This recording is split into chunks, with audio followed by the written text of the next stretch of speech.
복을 상실한 이 땅을 다시 복음으로 새롭게 하신 하나님, 그 사랑과 긍휼에 감사드립니다. 갈라디아서 말씀을 통해 복음의 진수를 맛봅니다. 복음과 변질된 복음을 잘 구분하게 하시고 우리로 온전한 복음 안에 거하게 하옵소서. 우린 작고 연약합니다. 말씀을 제대로 대할 줄 모릅니다. 주의 성령께서 오시어 우리의 연약함을 도와주옵소서. 주 예수 그리스도의 이름으로 간절히 기도하옵나이다. 아멘. 오늘 우리에게 주신 하나님의 말씀은 갈라디아서 2장 1절에서 10절입니다. 이 말씀을 한 목소리로 함께 읽겠습니다. 14년 후에 내가 바나바와 함께 디도를 데리고 다시 예루살렘에 올라갔나니 계시를 따라 올라가 내가 이방 가운데서 전파하는 복음을 그들에게 제시하되 유력한 자들에게 사사로이 한 것은 내가 다름질하는 것이나 다름질한 것이 헛되지 않게 하려 함이라. 그러나 나와 함께 있는 헬라인 디도까지도 억지로 할 일을 받게 하지 아니하였으니 이는 가만히 들어온 거짓 형제들 때문이라. 그들이 가만히 들어온 것은 그리스도 예수 안에서 우리가 가진 자유를 엿보고 우리를 종으로 삼고자 함이로되 그들에게 우리가 한시도 복종하지 아니하였으니 이는 복음의 진리가 항상 너희 가운데 있게 하려 함이라. 유력하다는 이들 중에 본래 어떤 이들이든지 내게 상관이 없으며 하나님은 사람을 외모로 취하지 아니하시나니 저 유력한 이들은 내게 의무를 더하여 준 것이 없고 도리어 그들은 내게 무할례자에게 복음 전함을 맡은 것이 베드로가 할례자에게 맡은 것 같은 것을 보았고 베드로에게 역사하사 그를 할례자의 사도로 삼으시니가 또한 내게 역사하사 나를 이방인의 사도로 삼으셨느니라. 또 기둥같이 여기는 야고보와 게바와 요한도 내게 주신 은혜를 알므로 나와 바나바에게 친교의 악수를 하였으니 우리는 이방인에게로 그들은 할례자에게로 가게 하려 함이라. 다만 우리에게 가난한 자들을 기억하도록 부탁하였으니 이것은 나도 본래부터 힘써 행하여 왔노라. 아멘. 아멘. 오늘도 주님의 말씀 속에서 복음의 진리를 경험하게 되길 원합니다. 오늘 본문의 말씀은 바울이 14년 만에 예루살렘으로 갔다고 하는 내용으로 시작하죠. 14년이라고 하는 말은 이 바울이 회심한 이후에 다메섹 회심한 이후에 두 번째로 예루살렘을 방문하기까지의 그 기간을 말합니다. 자, 14년 동안 그러면 이 바울은 뭘 하며 지냈을까요? 그는 자신을 어제 말씀처럼 자신을 관통하여 자기를 새롭게 태어나게 했던 그 복음의 말씀을 기뻐했고 또 그 복음을 전하면서 14년을 보냈을 것입니다. 자, 그렇게 14년을 복음 중심으로 살다가 예루살렘으로 갔던 것이죠. 자, 무엇을 위해 갔을까요? 예루살렘에서 어떤 일이 벌어지고 있습니까? 오늘 말씀 2절을 한번 보시기 바랍니다. 계시를 따라 올라가 내가 이방 가운데서 전파하는 복음을 그들에게 제시하되 유력한 자들에게 사사로이 한 것은 내가 다름질하는 것이나 다름질한 것이 헛되지 않게 하려 함이라. 아멘. 무슨 말입니까? 바울은 주님의 인도로 혼자 자기의 생각과 계획대로 간 게 아니라 계시를 따라서죠. 주님의 인도로 예루살렘에 들어간 것입니다. 그리고 그 당시 주요한 사도들을 만났어요. 자, 그들 앞에서 바울은 자신이 그동안 사랑했고 전했던 복음의 이야기, 복음의 내용을 들려준 겁니다. 자, 우리가 아는 바이지만 바울은 예수님의 직접적인 제자가 아니죠. 그러나 바울은 부활하신 예수님을 실제적으로 만난 경험을 했고 그리고 회심을 했습니다. 자, 그렇게 알게 된 그리스도를 지난 14년 동안 사랑하면서 전파했던 것이죠. 자, 어떤 이들은 바울이 전한 복음의 가치를 폄하했을 것입니다. 저는 진정한 사도가 아니야 라고 하면서 말이죠. 이때 바울은 사도들 앞에 선 겁니다. 예루살렘에 가서 그 유력한 사도들 앞에 서서 자신이 전해왔던 14년 동안 전해왔던 복음이 어떤 내용인지 들려줍니다. 자, 다른 사도들은 예수님 곁에서 직접 듣고 배우면서 복음을 알게 되었고 바울은 전혀 다른 경로를 통해서 복음을 알게 된 겁니다. 자, 바울이 전했던 그 복음을 사도들이 들었을 때 사도들의 반응이 어땠을까요? 그 반응이 6절에 기록되어 있습니다. 6절 중에 저 유력한 이들은 내게 의무를 더하여 준 것이 없고 라고 되어 있죠. 자, 의무를 더하여 준 것이 없다고 하는 말은 무슨 말입니까? 자, 이 많은 사도들은 바울이 전한 복음에 어떠한 결함도 없다고 결론을 지은 겁니다. 결함이 없어, 부족함이 없어. 우리가 하는 복음과 바울이 하는 복음은 동일한 복음이야라고 결론을 지어준 것이죠. 자, 다른 곳에서 배웠지만, 다른 통로로 배웠지만 사도들이 아는 복음과 바울이 아는 복음은 동일했다라고 말해주는 겁니다. 자, 그리고 7절 이하의 내용은 한 가지 사실을 계속 반복해서 말해줍니다. 7절, 8절, 9절에 반복된 내용이 있는데요. 먼저 7절 한번 보겠습니다. 도리어 그들은 내가 무할례자에게 복음 전함을 맡은 것이 베드로가 할례자에게 맡음과 같은 것을 보았고 라는 겁니다.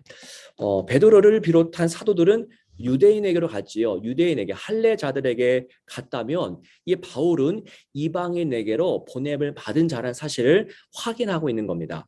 자, 오늘 본문의 말씀은 복잡한 것 같지만 사실 두 가지 사실을 우리에게 말해주고 있어요. 자, 하나는 사도들이 전한 복음과 바울이 전한 복음은 완전하게 일치했다. 더할 것도 없고 뺄 것이 없었다. 똑같은 복음이었다라는 것을 말해줍니다.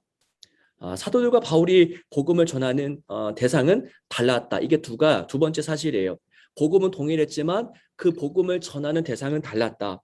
사도들은 유대인에게로, 그리고 바울은 이방인을 대상으로 복음을 전했던 겁니다. 한마디로 오늘 본문의 말씀을 표현하자면 같은 복음, 다른 대상이에요. 복음은 같지만 전파하는 그 대상은 달랐던 겁니다. 자, 대상마다 각기 다른 복음이 필요했던 것은 아님을 우리 유추해 볼 수 있겠죠. 자, A라고 하는 사람은 A의 복음을, B라는 사람에게는 B의 복음이 필요한 것이 아니라 모든 사람에게는 똑같은 복음이 필요한 겁니다. 이 사실 너무나 분명합니다. 복음은 여러분 여러 가지가 아니에요.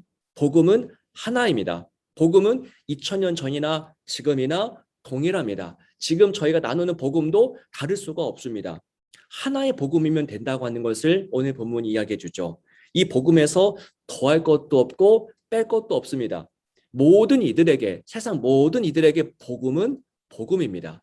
복음은 모든 사람을 다 아우르고 품어주고 회복시킵니다.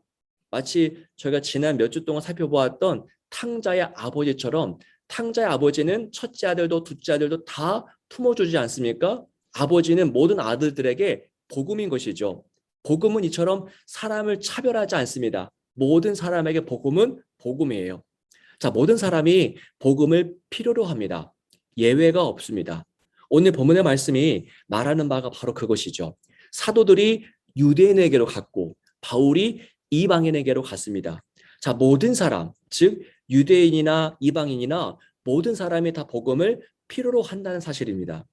유대인이라고 해서 복음이 덜 필요한 게 아닙니다. 모든 사람이 복음을 필요로 합니다. 왜 그럴까요? 유대인이나 이방인이나 모든 사람이 다 길을 잃었기 때문입니다. 아버지를 잃었고 생명을 잃어버렸기 때문이죠. 자, 로마서 3장 9절부터 12절.